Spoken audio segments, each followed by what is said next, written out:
It hasn't been long since the Toronto Blue Jays came to Baltimore and the O's snagged 3 of 4 to close out the month of July. But in between that series victory and this upcoming series in Toronto, there was a massively important comeback.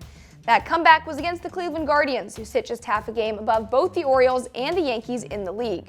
I'll recap that 4-game split in Cleveland and preview this next one against the Jays here from the PNC Digital Desk. I'm Klaff, and this is presented by PNC Bank, brilliantly boring since 1865. The O's started out the series against the top team in baseball slowly, falling in the first 2. But then the offense kicked in and won the final 2 games, scoring 16 runs combined. The finale showcased Corbin Burnes, who pitched 5 innings and allowed 7 hits, 4 runs, 4 strikeouts, and 1 walk. This was the starter's fewest innings since April 14th, but he still boasts the second-best ERA in the majors with .263 after Seth Lugo and Tarek Skubal are tied at the top. And for the bats, some of the new guys were productive, with Eloy Jimenez, recently traded from the White Sox, recording his second multi-hitting game in a row, and Jackson Holliday, recently brought up from AAA Norfolk, who tallied a homer. Baltimore needed to bounce back against the #1 team in MLB, but they'll need to find a series win over the worst team in the AL East. After losing the 4-game series in Baltimore, the Blue Jays fell to the Yankees in 2 of 3.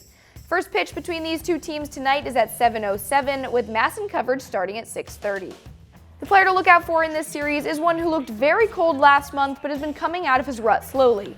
Gunnar Henderson has had a multi-hitter in 4 of his last 5 games, much better than only 1 in 11 games to end July. He also rocketed his first home run since July 14th against the Guardians on Sunday.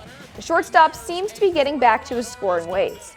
And finally, for pitching in Game 1, it'll be Grayson Rodriguez for the O's. He's coming off of his last start against the Blue Jays with 6 innings pitched, 6 hits, 3 earned runs, 3 walks, and 8 Ks. His month of July had 7 strikeouts or more in each of his 6 starts except for 1. For Toronto, it'll be the righty Chris Bassett. Against the O's last, he gave up 9 hits and 5 earned runs in just 4 innings. Baltimore won that game 6-2 not long ago. That'll close out this series preview for me here from the PNC Digital Desk, presented by PNC Bank, brilliantly boring since 1865.